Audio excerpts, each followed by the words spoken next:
When you visit Arizona, time is measured in moments, not minutes. Like the moment your work stress disappears as you kayak through the canyons. Or the moment you discover the life-changing effects of prickly pear chocolate. But nothing beats the moment you see the Grand Canyon for the very first time. Visit a new state of mind. Learn more at hereyouareaz.com. Hello once again. Thanks for joining us. My name is Andrew Dunkley, the host of this here podcast called Space Nuts. Great to have your company. I hope you're well. Coming up on this edition, an unusual planet formation discovered. What's that mean? Well, this is a planet that's being born a very different way, it appears, and a spacecraft that's going to be built of Lego. Ish, could be, and much more. A couple of questions. Oh, look, a black hole question. How different? And we're going to talk about temperature and spacecraft that are exposed to the sun and how they protect them. That's all coming up on this edition of Space Nuts. 15 seconds. Guidance is internal. 10, 9. Ignition sequence start. Space Nuts. 5, 4, 3, 2. 1, 2, 3, 4, 5, 5, 4, 3, 2, 1. Space Nuts. Astronauts report it feels good. It's so good to have your company. Thanks for joining us on episode 299. We are one short of 300, but apparently we're all away next week, so we're not going to do it. And joining me as always to talk astronomy and space science is Professor Fred Watson, astronomer at large. Hello, Fred. Hello, Andrew. How are you doing today? I am well. What about you? How are you recovering from your exposure to the dreaded COVID-19? Yeah, it's a slow process. I'm doing okay, feeling fine generally. Yeah. You're just aware that something's not quite right. A little bit of congestion, perhaps, and things of that sort. But no, I'm okay. Everyone I've spoken to who's had it has reported some kind of different after effect. Mm-hmm. I've spoken to people who've just had a little bit of, baby brain, if I can call it that. They're just they can't stay focused. Energy, loss of energy is a big one. Persistent cough, just a little bit of heavy breathing type of stuff. None of that, nasty stuff on the phone, but just a little bit of trouble with normal breathing, that kind of thing. Everyone's got a different story, which I find fascinating but disturbing all at the same time. Okay, Fred, I'm glad you're on the mend. That's the good news. I think so, yes. Now, for those who are wondering what's going to happen with episode 300 next week, we have a plan, which I will tell you later, because we want to get to our first story. I'll just put that on the bottom of my run sheet so I don't forget. But an unusual planet formation has been discovered. Was this the one I heard about that was through Hubble? Yes, it's a Hubble discovery. Okay. As these things often are. And it's one of these stories that doesn't exactly upend what we know already, but it certainly... it certainly casts a new light on the way we think things work in space. So you and I have talked many times before, Andrew, about planet formation, and the standard method is something that's usually called the core accretion method. So what you get is bits and pieces sticking together, small objects, basically bits of dust to start with, that gradually stick together. That's what the accretion means. It's things sticking together and forming eventually solid lumps. And eventually those solid lumps come together to form what are called planetesimals, which might be a couple of 100 kilometers across. And then they too stick together to form protoplanets, which might be, the size of Mars or the size of the moon or something like that, which eventually collapse to form the core of planets. And I think in this specific case, Andrew, we're talking about gas giants, the likes of Jupiter, the big planets, how they're formed. So the core accretion method is the standard way that we think planets of this kind were formed. However, some new observations which have come from direct imaging taken with the Hubble Space Telescope. Long may it continue. It's still doing fabulous work. That seems to be, and it's a protoplanet that's forming through a different method, which is being called disk instability. So core accretion is the normal one that we think we observe. Disk instability is what the researchers themselves describe as an intense and violent process, because core accretion is a fairly gentle process. There are collisions involved. Things smash into each other and, forms debris again, and then the debris re-sticks together. But generally speaking, the coming together of bits and pieces is relatively slow. It's as these objects come together under their own mutual gravity, and eventually, there's so many of them that they heat up, and that forms a kind of melting that allows the things to stick together. Yeah. So it's not a violent process, whereas disk instability seems to be. So what are the observations about? Well, it's a planet around a star called AB Aurigae, which is in the constellation of Auriga the Charioteer, which is a Northern Hemisphere constellation. It's right above Orion in the Northern Hemisphere. And its brightest star is Capella, which is actually a Sun-like star. But AB Aurigae is actually a variable star, which is why it's got that slightly peculiar name. And it is, we can see a disk of protoplanetary material. So one of these protoplanetary disks, which we've talked about many times before, usually because of observations from the ALMA Atacama Large Millimeter Array. But as I said, these are Hubble observations. They've used a Space Telescope imaging spectrograph and their near-infrared camera and multi-object spectrograph. So these are two different instruments on Hubble that have been used. In fact, in connection too with instruments on the Subaru telescope. That's the 8.2 meter telescope operated by Japan at Mauna Kea in Hawaii. So this is the coming together of some of the world's great facilities, the Hubble and Subaru. And what's been observed is this disk. Now, we're very fortunate in this case because this protoplanetary disk is actually face on to our line of sight. So we can see it sort of almost in plan, Andrew, kind of mapped out for anybody to see.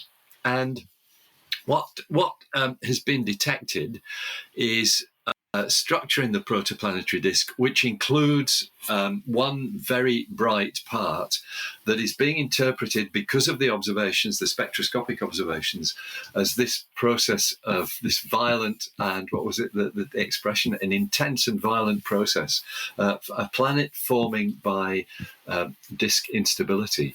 It appears as a bright spot in the images that we've seen. There is a lot of emphasis on exactly what is being seen here, because if you can observe over a long period, and they have done, which is actually one of the reasons why the Hubble telescope's been used for this. They've observed this thing with the Hubble over a period of 13 years. That allows you to see the orbital motion of this thing.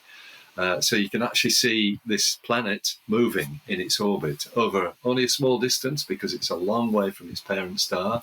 Yeah. It's about 3 times as far away as Neptune is from the Sun. So it's way out in the depths of its solar system. But the motion has nevertheless been detected. And this process that's going on has also been detected spectroscopically. So it's an exciting result. Yeah, it's also something we've caught in the early stages of solar system formation. I mean, you compare the age of our solar system to what's been discovered. Yes, and, that's right. It's quite young, 2 million years old, they reckon. Yeah, compared with 4.57 billion years for our solar system. So we are talking about two very different, epochs or periods in planet formation. But I suppose people would find it surprising that planet formation is still sort of in early phases in some parts of the universe. But I guess if the universe continues to expand, there are always going to be, well, not always because it's all going to end one day, but there's going to be these processes happening at different stages. Yes, that's the great thing about astronomy. We look out into space and we can see all these phenomena happening at different phases. It's why we know so much about the way stars evolve, Andrew, because we can observe stars at different phases in their lifetimes, from the youngest to the oldest, and indeed even beyond the grave we can see them because we can see black holes. Yes. So it's a really it's one of the one of the attributes of astronomy, that you can look at many different objects and we can see all these different phenomena. And planetary formation, of course, is one of the hot topics in astronomy at the moment. So it's very much in the forefront of the research field. Looking at the way planets form, and this is a very nice story that comes directly into that into that arena. Now, you said because of the angle we can actually see it sort of side on. Someone's going to ask why that's possible, given everything sort of spreads out on a plane in the universe, or does it? Well, not really, no. So things, we see things at different angles. Galaxies come at different angles, which is why some of those we see face on, some we see edge on, some we see in between. It's a mishmash, and the same. So this is an object in our galaxy, and we're observing it just at exactly the right angle to see the disk face on, and that will be the case for a few million years yet. So we're not going to lose that that angle that it presents to us. Not for a while, anyway. Yeah, okay, we're saying this one's 2 million years old. When will it be at a point where it's, I don't know, a normal solar system? That's a great question, and it's once again that's the subject of debate. How long does planet formation take? And the current thinking is that it's a pretty rapid process, that the planets, if you look at our own solar system, for example, as I said, 4.57 billion years old, but we think that the planets as we know them today would have been formed within the first 100 or 200 million years of that time. That it's a really early, a really rapid process at the start of a solar system's life. Gets all the nitty gritty ironed out. There would have been. We know that there was a phase, probably 500 million years later, maybe 600 million years later, where everything was charging around and everything was colliding into everything else. A period that we call the late heavy bombardment, and that late heavy bombardment also stirred things up a lot. What caused most of the craters on the moon, for example. But even then, it was relatively small chunks, leftover bits of debris that were charging around, not big protoplanets themselves. Fascinating. I've just done a quick calculation, and good. If you're right, I had to work it out. Probably wrong. My mathematics sucks. But if you're right about it taking about 200 million years for the solar system to form, we will be able to report on it on episode 10 billion of Space Nuts. Okay, that's something to look forward to. Yes. Yeah. Maybe. All right. Are you sure? Are you sure it's not episode minus 10 billion that we would be reporting on it? Because we'd have a grandstand seat in front of all the action for that. Yes, we would. Could be. That's a good thought, and also very confusing. Yes. This is Space Nuts with Andrew Dunkley and Fred Watson. Let's just take a quick break now to tell you about our sponsor, NordVPN. Now, I've been using them for quite a while now, and I am impressed. And I'm not just talking about their service, I'm really impressed with their reliability and their speed. There are times when connecting to NordVPN is actually faster than my regular connection. I don't know how that works, but it does. Of course, there are great benefits to having a VPN service, and these days you really do want the best in the business, and you want to be safe from hackers, especially when you're using public Wi-Fi services, like when you're at the airport or the railway station or in a public place. Anyone can hack you there, and those are very common stalking areas for hackers. NordVPN can be used on up to 6 devices, so you can get it on your cell phone or mobile phone, as we call it in Australia, tablet, home PC, laptop, even your smart television. Wherever you need protection is where you can use NordVPN. I've got it on all my devices, and I set it to come on automatically, so I'm always secure. Another really big advantage is streaming. Geo-blocking is so common these days, and I've been caught in the past trying to watch a TV show on a US TV service only to get the message that I don't have access to that service because I'm in Australia. Now I can log on to a NordVPN server in the US and the problem is solved. Now, if you'd like to take advantage of NordVPN, we can help because we have a special URL and a special deal because you're a Space Nuts listener. Grab your exclusive NordVPN deal by going to nordvpn.com/spacenuts. Use the code SpaceNuts and you'll get a huge discount off your NordVPN plan, plus one additional month for free, plus a bonus gift. It's completely risk-free with Nord's 30-day money-back guarantee as well. So it's a fabulous deal and it's exclusive to Space Nuts listeners. So I'll tell you about it again. You can get the exclusive NordVPN deal by going to nordvpn.com/spacenuts. Use the code SpaceNuts to get a huge discount off your NordVPN plan, plus 1 month for free, plus a bonus gift. And it's completely risk-free with Nord's 30-day money-back guarantee. Grab the deal today. And now back to the show. 0G, and I feel fine. Space Nuts.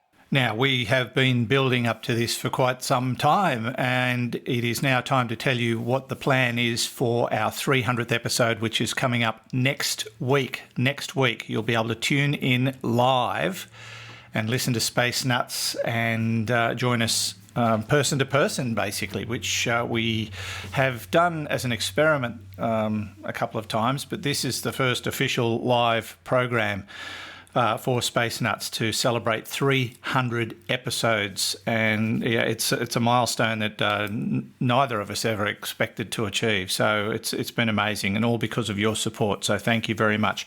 But here's the plan for episode 300. There will be bloopers. Somebody asked us for bloopers. We haven't actually got many, but I did find a few, and Fred sent me one that I didn't know existed, so we're going to chuck them in. We will be offering you the opportunities to send us live questions, probably through the Facebook page, so that we can answer them on the fly. We're working on a special guest. The original idea fell through, but we've got another idea, so we may go ahead with that. It's not absolutely necessary, so we will probably just make a decision on that as the week progresses. But we'll just keep it sort of on the back burner. There will be giveaways. Yep, we're going to do some giveaways. There will be a game of skill involved, so you better have your ducks lined up. So, we'll tell you how to win on the day. Now, what time is this happening? That's the most important thing. We're going to give you the time in International Universal Time so that you can convert it to your local time zone. Otherwise, it's just going to get very confusing. So it will be Monday, 11:30 p.m. Universal Time, or 23:30 if you like. So Universal Time, 23:30 on Monday, that is next week, for episode 300 of Space Nuts. So I hope you can join us live. It will be, at this stage, on Facebook, and it will be on the other thing, YouTube. Sorry. Yeah, YouTube. So Facebook and YouTube will be carrying it. We are looking at other platforms at this stage. We're going to post all this on Facebook, of course, but just assume YouTube and Facebook at this point in time. If we add any more like Instagram, we'll let you know. But Monday, 23:30 hours International Universal Time for episode 300 of Space Nuts, live and in person. Really looking forward to having you join us then. Fred, let's move on to our next story. And this one seems to have a lot of elements to it. But they're looking at building this massive space station. You suggested out of Lego, but not real Lego, probably. No, it's not. But are they also looking at artificial gravity in this experiment? That's right. So that's what this is all about. It's how you can,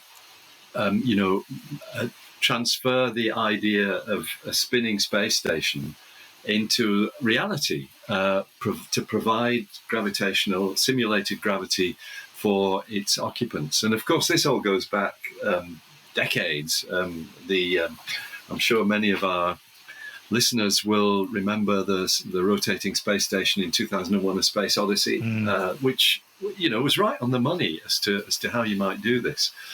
And it's an idea that's been studied in great detail. In fact, a few years ago, I had the pleasure of talking to a gentleman. It's actually Linda Spilker's husband. You remember Linda Spilker, who was the project scientist for Cassini?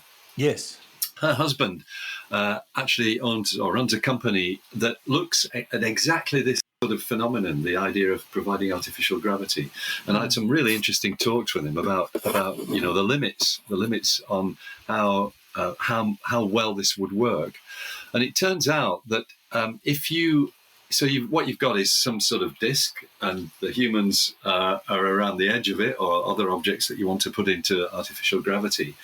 But it turns out that if you spin it at much more than about 3 revs per minute, then everybody gets sick, because you're just like in a washing machine. And so what you have to do is spin it at a slow speed, and the slow speed then dictates that you're talking about something big. You're not talking about a disk that's 20 feet across. Yeah. You're talking about something a kilometre across, so that you get the proper effect of gravity on scales that don't make you sick, basically.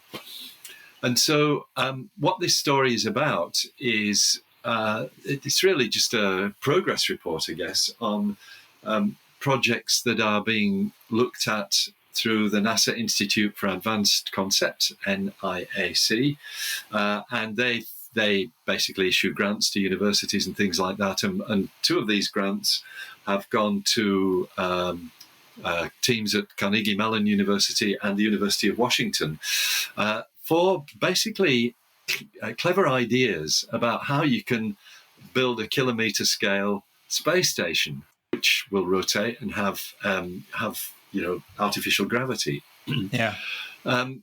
Now, kilometre long structures are not things that you can carry up easily on spacecraft unless you're very clever about the kind of technologies that you would use. And that's really what this is all about. It's the structures. And you're quite right. It's not Lego-like things. It's basically structures that fold up to be very, very compact. More like a Meccano set. Yeah, that sort of thing. That's right. If you, I remember making Meccano bits and pieces that. Me too. Usually, I love that stuff. Yeah, it was great. So that there is a technical term for the kind of thing that we're talking about, which is a high expansion ratio deployable structure, or a HERDS, HERDS, which is quite a nice, acronym for this sort of thing. So what do we mean? I hadn't heard of that. No, I hadn't either. I hadn't heard of it. Thank you, Andrew. That's a very nice pun there that went right over my head. It's not a very nice pun at all. 15 seconds. Terrible. There must be another one in there. Look, don't start me. Herds of ideas come this way. Oh, dear. But the name tells you what. Moving right along. Yes, high expansion ratio deployable structure. So high expansion ratio means it's the ratio between what it's like when it's folded up and when it's not. And it's a very high ratio, and probably with numbers in the hundreds. So this thing gets hundreds of times bigger when you press the button and it is deployed. That's the deployable structure bit. And so there's actually a really nice piece which I think was originally on Universe Today. I saw it on SciTech Daily, which has got some videos of some of these structures being used or being deployed. Where you basically you press a button or release something and it springs into action. It's a bit like I guess a nice way to think of it is when you press the button on an umbrella that opens up on its own.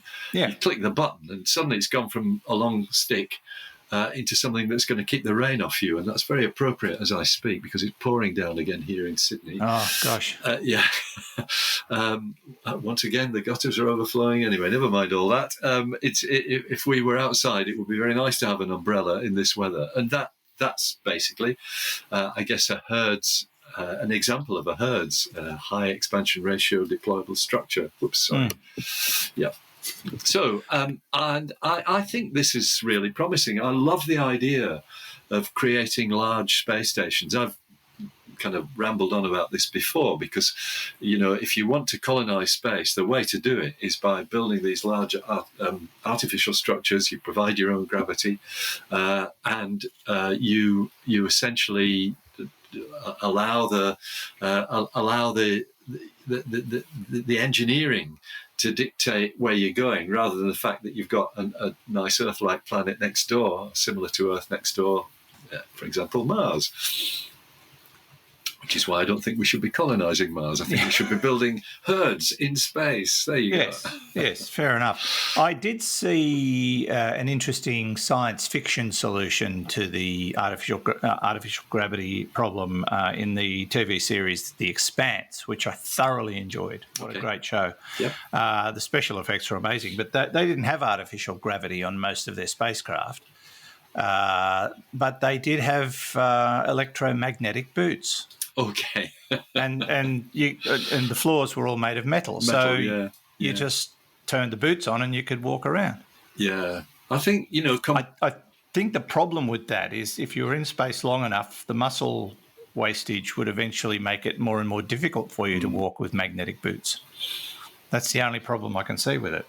So when we were in COVID lockdown last week, we explored the extremes of what's available on TV, on the web. Yeah. And I picked out one, because I wanted to pick out one of my favourites. And so we wound up with Wallace and Gromit, Andrew. And I don't know whether you remember, but one of the episodes of Wallace and Gromit is called The Wrong Trousers, and it's got exactly what you're talking about there, except they weren't magnetic. They were vacuum operated, a bit like flies' feet, I guess. Right. Suckers on the bottom of your trousers, allowing you to walk along ceilings and things of that sort. I'm sure such clever stuff. Yeah.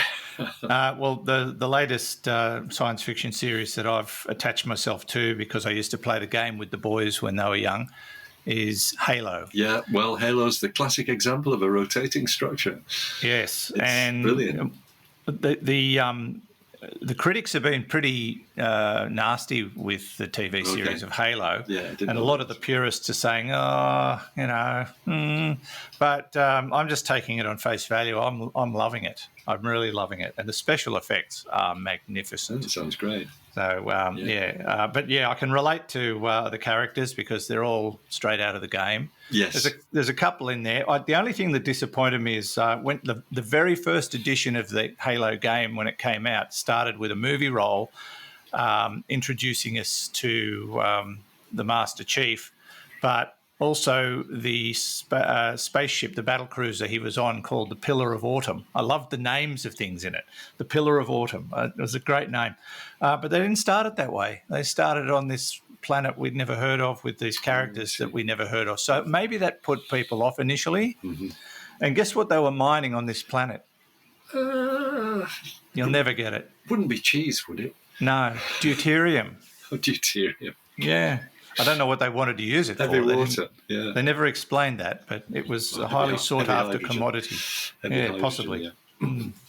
Yeah. Anyway, and I'm also interested to see that China is very keen on this experiment. They're obviously keen to get artificial gravity solved as well. I guess anybody who's going into space would like to solve it. Yeah, that's right. Okay. We'll leave it there for the moment, but if you want to chase that story up, it's on scitechdaily.com. This is Space Nuts. Andrew Dunkley here with Professor Fred Watson.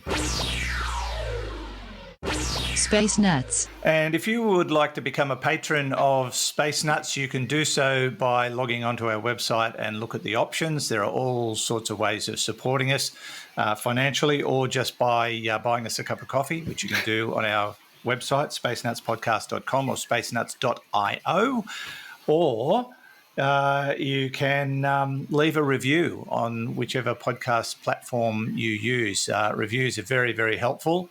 They just help to spread the word. Apparently, the more reviews, the higher up the chain we go in the scheme of things, and more people can find us.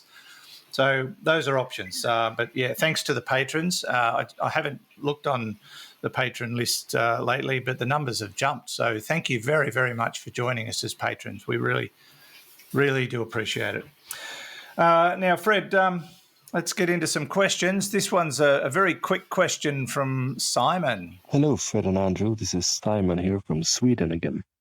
If gravity has an infinite reach, would that mean that all that exists would eventually end up in a single black hole? Thanks. Keep it up. Oh, that was quick, but it's a deep question. It is very profound. Yeah. So what balances gravity is motion, and that's why black holes don't just sit there and suck up everything, because we know from observations in our own galaxy that there are stars in orbit around the black hole at the centre of our galaxy. We can see them moving around, and they're at no risk at all of being sucked in by it. So as long as you've got things moving around and everything moves, then there's not going to be a situation where a black hole will suck everything in. Plus the fact that, as you and I have spoken about many times, the expansion of the universe is accelerating. So everything is, if you think of a single random black hole somewhere, on the larger scale, things are moving away from it because they've been carried away by the expansion of the universe. So I think the answer is no. The entire contents of the universe will not ever be sucked in by a black hole. But Simon's right. Gravity is one of those forces that basically has infinite reach. It reduces by the inverse square law. When you go twice as far away, it reduces by a factor of 4. But nevertheless, it at some level, it's always there. So, but it's not ever going to be a situation where it will, the gravity of a single black hole will suck everything into it. Well, I think we've talked about the end of the universe before, and early theories were the Gnab-Gib, the big crush, which is the reverse of black hole, Big Bang. But the latest, theory is, is that it will just continue to expand, and there could be a big rip, or we'll just move so far away from each other, we'll all just eventually just be cold, dead rocks in space. That's right. Something to look forward to. That's going to happen next week, just before we're about to start episode 300. Darn it. That'll solve a lot of problems, huh? The big rip would solve a few, wouldn't it? Yeah, it probably would. Yeah. But if there was a big rip, let's say it happened right now, how quickly would we know about it?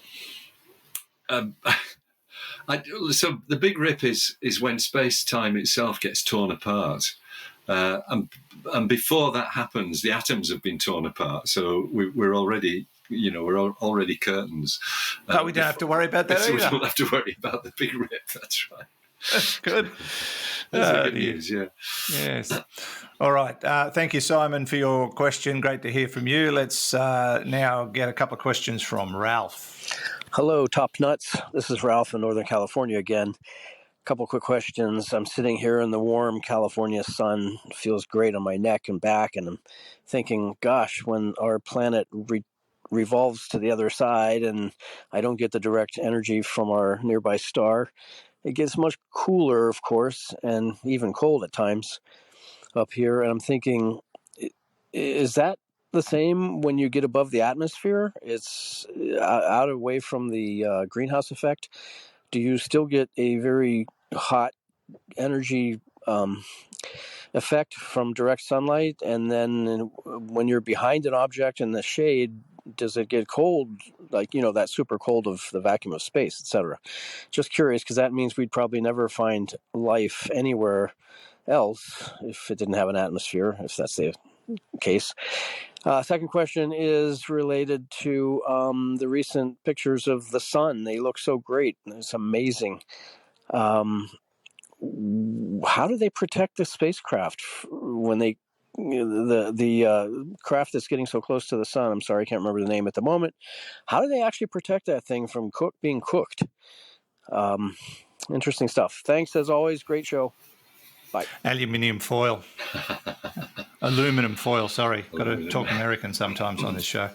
No, I don't know. But good questions. That first one about temperature is interesting. Of course, we're on the other side of the planet, and aside from all the dirt from the north falling on top of us as a consequence of that, we're going into the cooler months, so we're having the opposite. We're having little cold snaps and things like that at the moment, and then we sort of rebound into some warmer weather, and then it drops again. So you're having the opposite happen. But the effect of on a hot sunny day walking under a tree and feeling cooler is also something that happens on a planet-wide scale, isn't it, Fred? Yes, that's right. So, I mean, Ralph, he's hit that nail on the head, really, in that to feel the sun's heat, you've got to have something that feels it. And in the case of the Earth, it's both the atmosphere, which is heated by the sun's radiation, and the surface, which also gets heated by the sun's radiation.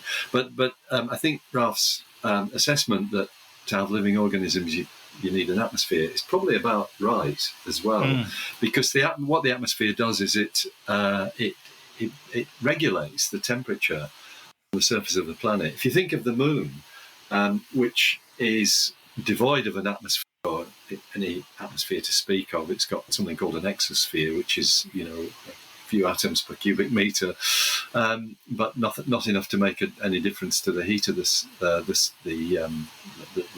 you'd feel on you were there. It's the surface of the moon itself that when it's on the daylight side, it gets very hot. I can't remember the exact numbers, but it's something in the region of 150 degrees Celsius. It might even be a bit higher. Wow, really? On the surface, yeah. And on the night side, it drops to a similar number below zero. It's 130 or 170, something. I can't remember the exact figures, but it's of that order. There's something like a 300 degrees Celsius range of temperatures, and it's because there's no atmosphere there. So on the day side, the sun is warming up the surface with this incessant heat, and the surface temperature goes up. On the night side, all that heat's being radiated out into space because there's nothing to stop it. There's no, blanket of air that actually prevents that. And the same's true of spacecraft. If you've got a spacecraft up there, it's got a day side and a night side, and the designers of spacecraft have got to think very carefully about the thermal balance, about how you balance this heat. Heat influx on one side and heat loss by radiation on the other. And so there's a lot of clever engineering goes into those spacecraft to allow that to happen. Yeah, I remember when it was at Skylab had a bit of a problem, and they had to create a shield. They made some kind of umbrella. Was that Skylab? It might have been, yeah. I think that's right. Going back to those days. Yeah, I remember that. Yeah. I didn't realise the temperatures got so high on the moon. How did the astronauts cope? They so all the lunar landings were in. I mean, remember the daytime on the moon. They chose temperate zones. Well, yes. So the daytime lasts for 14 days. The sun's above the horizon for 14 days on the moon. And what they did was they landed early in the solar day, so the sun was still relatively low and not heating the surface up to these incredible levels. And you're right; it depends on where you are. They were in relatively temperate zones, but it was choosing the early morning moon time, which kept the temperatures controllable. And of course, they had heat insulating boots and all the rest of it to stop their feet burning. Yeah, fascinating. So that sort of answers the question about temperature. Yeah. But the sun-observing spacecraft, and we were talking about one last week that's actually been grazing the outer atmosphere of the sun. That's right. How does it not get destroyed? What's protecting it? That's right. So I think what Ralph's talking about is the Parker Solar Probe, which was the first spacecraft to fly into the solar corona, the sun's outer atmosphere, and quite low into it as well. Now, I've got the Wikipedia page open in front of me for the Parker Solar Probe. Wiki. Good old wiki, yeah. The incident solar radiation that it feels when it's nearest to the sun is, here you go, 650 kilowatts per square meter. Now, if you think of, you think of a one kilowatt heater, which we all used to have, and you're a meter away from it, you know what heat comes of that. This is 650 of those per square meter of surface area, which is about 475 times the sun's intensity at Earth orbit. So it is really hammering down onto the spacecraft, but it's fitted with a heat shield. It's hexagonal. It's made of a reinforced carbon-carbon composite, and can withstand temperatures outside of about 1,370 degrees Celsius, or 2,500 degrees Fahrenheit, with a white alumina reflective surface to minimize the absorption. And when you think about it, Andrew, that's not that surprising, because when a spacecraft re-enters into the Earth's atmosphere from orbit, it's got a heat shield that's withstanding similar temperatures to that. And that's just the standard, like on the space shuttle, on the Apollo spacecraft, the SpaceX Crew Dragon spacecraft, they've all got these heat shields that can withstand these very high temperatures. So it's not that surprising that you can do it with a spacecraft that is flying next to the sun. Yeah. Okay. And those tiles that they used on the space shuttles, you can heat them up and immediately put your hand on them and feel nothing. Radiate the heat away. They're amazing. Yeah, I've actually held one. My son's got one. He got it from a fellow who used to work for NASA, who sent it to him as a secret Santa on the Reddit platform. Whoa, that's fantastic. It came with a warning: do not leak. Apparently, it's got some pretty nasty stuff in it. Yeah, it probably has, yeah. But this was a discarded one. There was something wrong with it, so they couldn't use it in the program. So it just sort of got put on the discard pile. They have a pile of bricks out the back of NASA, all black and white. I don't know. But, it was fascinating. He's still got that at home somewhere. But, and so very light. Yeah. It's like picking up styrofoam. Yeah, quite incredible. Thank you, Ralph. Hope we answered all of your questions. Appreciate that. And if you have any questions for us, don't forget to send them in. You can do that on our website via the Send Us Your Voice Message tab on the right-hand side, or you can click on the AMA tab up the top and send us a text question or a voice message. We are happy either way. Love to hear your voices, though. Don't forget to tell us who you are. And, of course, keep those questions coming in and we'll use them in future episodes. Not so sure we'll be using those recorded questions next week because it's a live program celebrating our 300th episode. So I hope you can join us next week. We will be taking questions, probably via Facebook. We'll let you know on social media in the lead up and on the day. But we're going to try and basically take some ad hoc questions via Facebook if you want to send them in to us. I'll be monitoring Facebook from my office, and we'll throw some questions at Fred. I'll screen them as I go. That should be a lot of fun. And plenty of other things happening on the day. We'll be doing some giveaways. We'll be talking about bits and bobs, throwing in some bloopers. We'll have a few choice topics in there as well. Now, a reminder again of where and when to listen. We'll be live streaming on Facebook and YouTube. Facebook and YouTube. If there are any more that we can add to that, we will let you know on social media. And it will be at 11:30 p.m. International Universal Time on Monday. That is Monday of next week. So what time that is locally, you'll have to calculate by converting international time to your local time zone. So Monday, the 11th of April at 23:30 International Universal Time. Or International Time, or Universal Time is its official title, I suppose. So Universal Time, 11:30 p.m. Monday the 11th, for a live edition, live broadcast, a live podcast, a live stream, whatever you want to call it, on Facebook and YouTube. Looking forward to having you join us then. Fred, as always, thank you so much. 299 down. No, it's hard to believe, isn't it? How did we get here, Andrew? I don't know. Anyway. Lots of patience, blood, sweat and tears and COVID. That's right. And a lot of people who seem to like what we do, which staggers me no end, but it's fabulous. I think it's great. Fabulous. All right. Thanks, Fred. We'll catch you next week, and looking forward to number 300. Sounds good. See you then. Fred Watson, astronomer at large, part of the team here at Space Nuts, and of course Hugh back in the studio, who does everything that we don't, which is, well, nothing really. But we thank him anyway. Thanks, Hugh. We look forward to your company next week, episode 300 of Space Nuts. Until then, bye-bye. Space Nuts. You've been listening to the Space Nuts podcast. Mission complete, Houston. Available at Apple Podcasts, Google Podcasts, Spotify, iHeartRadio, or your favorite podcast player. You can also stream on demand at Bytes.com. This has been another quality podcast production from Bytes.com.